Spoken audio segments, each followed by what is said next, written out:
To my beautiful life. अभी बजे है सुबह के 10। अभी मैं रेडी हो चुकी हूँ, नहा धो के सज धज के।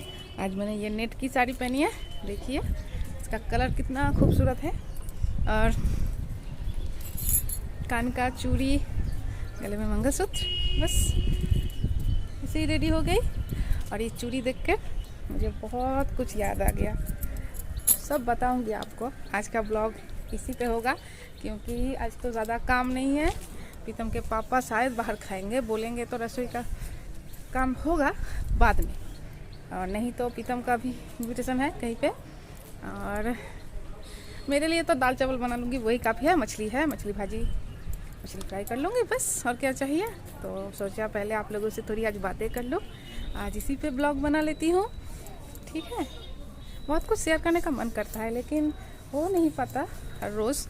आज करूँगी कौन सी वाली, मेरी शादी को लेकर।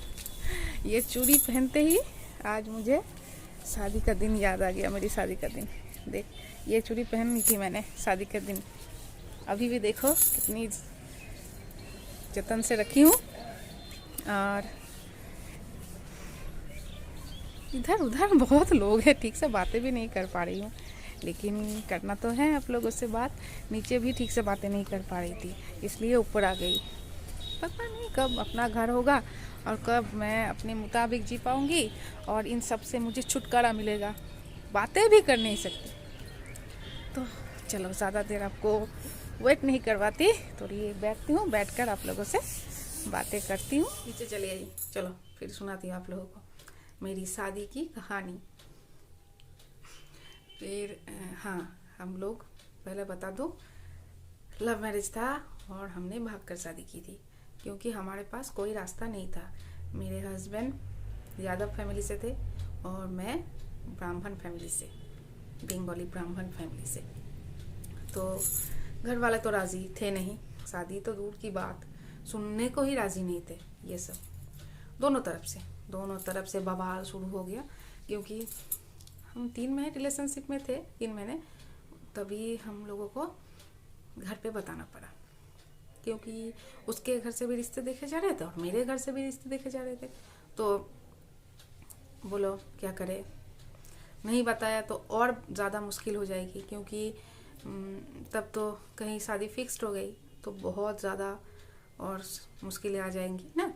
तो इसलिए हम दोनों ने डिसाइड किया कि हम घर पे बता देंगे, उसके बाद जो हो सो। तो इसलिए घर पे बता दिया और बस चारों तरफ से आग लग गई, आग जैसे एकदम। और उस आग में हम दोनों को जैसे झुलसा देंगे दोनों को, ऐसा फैमिली के लोग ऐसे बदल गए। दोस्त नहीं देती, शायद हम लोग कभी पेरेंट्स तो बन गए, कभी उस सिचुएशन में पड़े तो हम लोग भी शायद ऐसे हो जाएंगे, पता नहीं। तो ठीक ऐसा होने लगा। फिर 3-4 महीना हम ऐसे ही झेलते रहे क्योंकि मैं मेरे भाई के आने का इंतज़ार कर रही थी। वो तब मिलिट्री में है ना, तो तब ट्रेनिंग पे था, तो उसको छुट्टी नहीं मिल रही थी। ट्रेनिंग में छुट्टी नहीं मिलती, ट्रेनिंग कंप्लीट करके फिर घर जाओ। तो इसलिए हम लोग वेट कर रहे थे कब आए वो, फिर हम शादी करेंगे। लेकिन उसको आना बहुत मुश्किल हो रहा था। और इधर मेरे हस्बैंड के एक दादा थे, मेरे जेठ, उसकी शादी हो रही थी। तो मेरे हस्बैंड ने कहा कि उसकी शादी से पहले 2 दिन पहले एक डेट है, हम उस डेट पे शादी करेंगे। फिर तुम सबसे मिल लेना वहीं पे, उसकी शादी में जाकर सब ससुराल वाले तुमको देख लेंगे और नाराज़गी थोड़ी कम हो जाएगी। तो ऐसा करना ही पड़ेगा, नहीं तो तुम अपने रास्ते जाओ, मैं अपने रास्ते जाती हूँ। तुम्हारे भाई के लिए इंतज़ार करते करते बहुत लेट हो जाएगा। तो मैंने बोला ठीक है, मानना पड़ा फिर। और सहन नहीं हो रहा था, चारों तरफ से इतने प्रेशर, मेंटली इतने टॉर्चर कर रहे थे, फिजिकली नहीं, कभी नहीं, मेंटली इतने टॉर्चर कर रहे थे कि सहन नहीं हो रहा था। तब लग रहा था कि शादी करके झमेला ख़त्म करो। हमारी शादी नहीं हुई थी, झमेला ख़त्म हुआ था। फिर 2 दिन पहले ही डेट हो गया, तो 2 दिन पहले एक डेट था। तो हमने बोला ठीक है, मेरे हस्बैंड ने डिसाइड किया उसी दिन हम शादी करेंगे मंदिर में। तो मैं अपने घर से चली आई, थोड़े सामान लिए और शादी की साड़ी मैंने खरीदी थी। वो साड़ी कुछ मेरे सामान, कुछ मेकअप के सामान ये लेकर मैं चली आई। कुछ नहीं कर सकती थी, मुझे पता था मेरे माँ बाप को बहुत धक्का लगेगा, लेकिन नहीं, कुछ नहीं कर सकती थी मैं। तब मुझे एक डिसीजन लेना ही था, नहीं तो आप दूसरे किसी के साथ तो शादी करवा ही देते घर वाले, और आप रह नहीं पाते, कुछ दिन बाद आप चले आते वहाँ से। उससे तो बेहतर यही है ना कि आप जिससे प्यार करो उसी से शादी कर लो और शांति से रहो। और मैं अगर वैसा करती तो मेरे माँ बाप को और जोर धक्का लगता, और ज़्यादा। वो तो एकदम ही सहन नहीं कर पाते उससे कि एक बार दुख दो लेकिन सारी ज़िंदगी खुद भी खुश रहो और माँ बाप को भी खुश रखो। तो इसलिए मैंने डिसीज़न ले लिया कि मुझे यहीं पे शादी करनी है, और बाद में मेरे माँ बाप को मैं मना लूँगी। अभी तो होगा नहीं, मानेंगे तो नहीं। फालतू में बहुत कोशिश कर लिया 3 महीने से, बहुत गालियाँ सुन ली, बहुत कुछ सुन लिया मायके वालों से, और जो रिश्तेदार है उनसे बहुत कुछ सुनना पड़ा। ब्राह्मण फैमिली से और दूसरे नीच जात के लड़के से शादी करोगे तो आपको कितना कुछ सुनना पड़ता है, जो करता है उसे ही मालूम होता है, नहीं तो मालूम नहीं होता। फिर मैं चली आई और ननद के घर, जो गांव वाला घर है, तब वहाँ रहते थे वो लोग, वहीं पे गई। वहीं पे दूसरे दिन मैं रेडी होकर, मैंने अपनी शादी में खुद ही मेकअप किया था, किसी ने कर नहीं दिया, क्योंकि कोई कर नहीं पाता, कुछ किसी को आता ही नहीं था, तो मुझे खुद ही करना पड़ा। फिर सुबह उठ के नहा धो के अच्छे से तैयार होकर, जो बनारसी साड़ी मैं लेकर आई थी, मैं मायके पे वहीं पे एक अच्छी सी दुकान है, वहीं से खरीद के लाई थी, तो वो साड़ी पहन ली और अच्छे से तैयार हो गई। सोने का गहना तो कुछ था नहीं, सिटी गोल्ड का था, वो थोड़ा पहना, और ये चूड़िया मेरी साड़ी के साथ मैच करी तो मैंने खरीदा था चूड़िया, बस शाखा पोला, जो हमारे शादी के वक्त पहनाई थी मेरे हस्बैंड ने, यही नियम है यहाँ के, तो वही बस। कुछ तो था, हाँ, एक चेन था मेरा, मैं अपने पैसे से खरीदी थी, एक चेन और एक पोला सा सोने, थोड़ा सा सोने का काम किया, एक पोला, बस यही, और एक अंगूठी, और ये नाक का भी मेरी शादी के वक्त था, ये मेरे बाबा ने खरीद के दिया था शादी से बहुत दिन पहले, तो यही सोने का थोड़ा था, बाकी सब सिटी गोल्ड का। फिर मेरे ननद ने कुछ गहने मुझे पहना दिए थे, बोला पहन लो, फिर शादी हो जाएगी तब दे देना मुझे, तो पहन लिया तब के लिए। फिर हम मंदिर में गए, मेरे ससुराल वालों में से सब आए, मेरे सास ससुर घर में थे, बाकी सब आए, और ननद के ससुराल वालों में से सब गए, ज़्यादातर लोग, तो वहाँ पे भी 150 लोग तो हाँ हो ही गए थे, इनके दोस्त मिलाकर, सब मिलाकर, रिलेटिव्स मिलाकर, तो शादी हुई हमारे मंदिर में ठीक ठाक से। फिर वहाँ पे भी एक भोज जैसा हुआ, खाना पीना सबको खिलाया। फिर मैं ससुराल गई, ससुराल जाकर तो बाप रे इतने बवाल, मेरी सास तो आ ही नहीं रही थी मुझे लेने के लिए, जो हमारे यहाँ पे होते हैं, नई बहू को बड़ोन डाला से बड़ोन करके घर में लिया जाता है, तो आ ही नहीं रही थी, रोते जा रही थी घर के अंदर।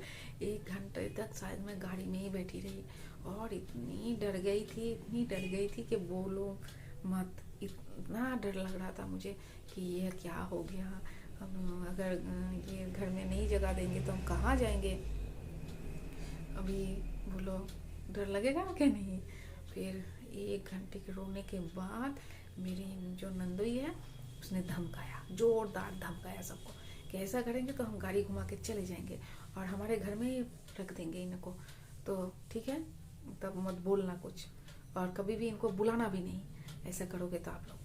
तब मेरी सास जो दामाद ऐसे बोली तो अब डर के मारे निकल के आई घर से। फिर बॉर्डन करके मुझे घर पे ले गई, शाम को छोटा सा फंक्शन भी रखा, खाना पीना हुआ सब, तो बहुत ज़्यादा बड़ा नहीं, छोटा सा ही, रिलेटिव्स आए थे कुछ। फिर शुरू हुआ आपको इंसल्ट करने का सिलसिला। इतना इंसल्ट किया ससुराल वालों ने, इतना कुछ सुनाया, मैंने सोचा क्या कर दिया मैंने, शादी किया कि पाप कर दिया कोई बड़ा सा। इतना कुछ सुनाया, इतना कुछ बोला, तो 7 दिन वहाँ पे रही। उसके बाद 7 दिन नहीं 15 दिन रही। 7 दिन मेरे पति वहाँ पे थे, उसके बाद वो चले आए काम पे, और जो बाकी 7 दिन थे मैं अकेले थी वहाँ पे। डर डर के किसी तरह काटी। फिर मायके पहुँच गई। मायके जाकर मेरा नौकरी था तो नौकरी में लग गई, और एक छोटा सा रेंट पे घर लिया था वहाँ रहने के लिए, क्योंकि माँ बाप से तो कोई रिश्ता था नहीं मेरा। रहने तो दोनों अगर दिख जाते तो रास्ता बदल लेते थे मेरे बाबा। माँ बात करती थी, मेरे घर आती थी, बात करती थी, लेकिन उनका वही उतना साहस नहीं था कि मुझे अपने घर ले जाए या मनाने की बाबा को कोशिश करें। बाबा इतने गुस्से में थे कि पूछो ही मत। फिर मैं वहाँ पे ड्यूटी करने लगी, और हफ्ते में 1-2 दिन यहाँ पे छतना में घर रेंट पे लिया था मेरे पति ने। वहाँ पे मैंने लिया था, और यहाँ पे छतना में मेरे पति ने। और जो दिखाया था, जो घर शादी के बाद कहाँ रहती थी, पहले ब्लॉग में दिखाया था आप लोगों को। फिर वहाँ पे यहाँ पे आती थी, 2 दिन रहती थी, फिर मायके चली जाती, वहाँ ड्यूटी संभालती। मायके मतलब मायके घर नहीं, मेरे वहाँ पे शहर में। फिर ऐसे करते करते 2 साल बीत गए। 2 साल होने के बाद जब मैं प्रेग्नेंट हुई, प्रीतम होने वाला था, तब मेरा आना कम हो गया, क्योंकि डॉक्टर ने मना किया जर्नी करने को। तो 5-6 घंटे का बस में सफ़र वो करना ठीक है क्या? तो 4-5 महीने तब भी मैंने किया। प्रीतम पेट में था 4-5 महीने का, तब भी किया। उसके बाद बंद कर दिया। तब मेरे पति आना जाना करते, और मेरी माँ भी मेरे ख्याल रखती, बहुत ख्याल रखती तब। और बाबा भी गुस्सा कम हो गया उनका, बाबा को भी गुस्सा नहीं रहा। फिर रिलेशन बहुत ज़्यादा ठीक हो गया, ये नहीं बोलूँगी, लेकिन पहले जैसा भी नहीं था कि मुझे देखकर रास्ता बदल ले, ऐसा नहीं। घर आना जाना होता था, मैं वहाँ रहती थी। जब मेरे पति देव आते थे तो वहाँ पे, तब मैं अपने जो रेंट का घर है वहाँ पे जाती थी। ऐसे करते करते प्रीतम हुआ, तब मैं 1 महीना मायके में ही रही माँ बाबा के पास, और फिर रिश्ता ठीक ठाक ही हो गया। अभी तो एकदम ही ठीक है, कोई प्रॉब्लम नहीं है, कोई नहीं। फिर जब प्रीतम 2.5 साल का था, तब मेरा ट्रांसफ़र इस छतना में हो गया। तब मैं एकदम से प्रीतम को लेकर यहाँ रहने चले गई मेरे पतिदेव के पास, और इसी दिन का ही इंतज़ार था हम दोनों को, कब मेरा ट्रांसफ़र होगा और हम एक साथ रहेंगे एक जगह पे खुशी खुशी। तो दुख बहुत आए, उसके बाद भी दुख नहीं आया ये नहीं बोलूँगी, लेकिन दोनों एक साथ रहने का जो सुख है वो एकदम अलग है, एकदम अलग। उसका मैंने बयां नहीं कर सकती मैं आप लोगों को, उसकी खुशी। आप ऐसे ही दाल चावल खा के ज़िंदगी गुजार सकते हो अगर दोनों का प्यार और साथ रहे तो। फिर ऐसे ही हम ज़िंदगी गुजार रहे हैं अभी तक, कोई प्रॉब्लम नहीं, कोई बात नहीं। बट बेटा भी बड़ा हो गया, अभी क्या बोलो, ऐसे ही गुजर जाए ज़िंदगी, ऐसे ही प्यार से, कभी नोक झोंक से, ऐसे ही गुजर जाए। आप लोग दुआ कीजिएगा। तो और क्या, हाँ, शादी का साड़ी आप लोगों को दिखाऊँ एक बार, चलो दिखा देते हैं। ये देखिए मेरी शादी की साड़ी, बनारसी साड़ी।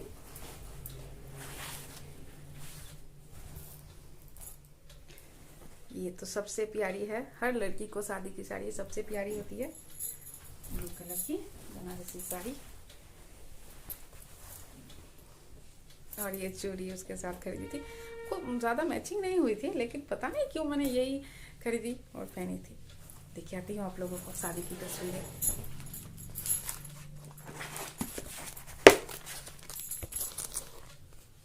देखिए, ये देखिए, मंदिर में हो रही है शादी।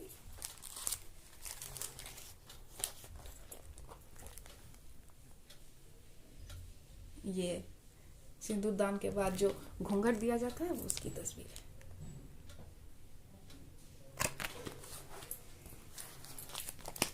और ये पहले शादी से पहले ऐसे टीका किया जाता है, दोनों एक दूसरे को करते हैं, यहाँ का नियम है ऐसा ही। और ये पूरा चल रहा है शादी का जो जो करना पड़ता है। और ये है सिंदूर, सिंदूर दान की तस्वीरें। ये देखिए सिंदूर दान की तस्वीरें।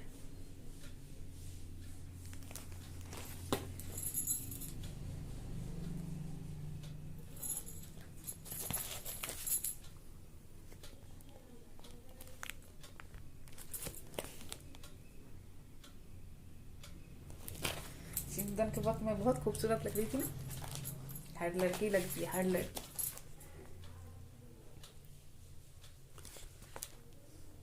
चलो हो गया दिखाना, ज़्यादा तस्वीरें है नहीं, ज़्यादा तस्वीरें है नहीं मेरी शादी के, यही कुछ है। और वो भी मेरा कैमरा था इसलिए है, नहीं तो शायद तस्वीरें भी नहीं होती। मेरे हस्बैंड ने कैमरामैन को भी नहीं बुलाया। मेरी एक कैमरा थी, मैं और मेरे भाई ने पैसा जमा करके खरीदा था, तो कैमरा अब भी है मेरे पास। अब तो कोई काम का नहीं है, अब उसमें तो कोई रील भर के तस्वीर वगैरह खींचते नहीं, अब तो फ़ोन में ही सब हो जाता है। और ये देखो मंदिर दिखाई देगा आप लोगों को, मंदिर का द्वार है ये। यहाँ पे हमने शादी की थी, बांकुड़ा एकतेश्वर मंदिर, शिव जी का मंदिर है। तो ठीक है, दिखा दिया आप लोगों को, और शादी की सच्चाई भी बता दिया, क्या क्या हुआ था सब बता दिया आप लोगों को। तो ठीक है, आज का ब्लॉग में यही पेंट करती हूँ। आप लोगों को अगर मेरी वीडियो अच्छी लगे तो लाइक शेयर और कमेंट्स कर देना, और मेरे चैनल को सब्सक्राइब कर लेना। और जो लोग मेरे चैनल को सब्सक्राइब कर रखे उन्हें बहुत बहुत प्यार, बहुत बहुत शुक्रिया। आप लोगों की सपोर्ट की मुझे ऐसे ही सब हर वक्त ज़रूरत है। तो मिलते हैं अगले दिन एक अच्छे से नए से ब्लॉग के साथ, तब तक के लिए टाटा टाटा टाटा टाटा।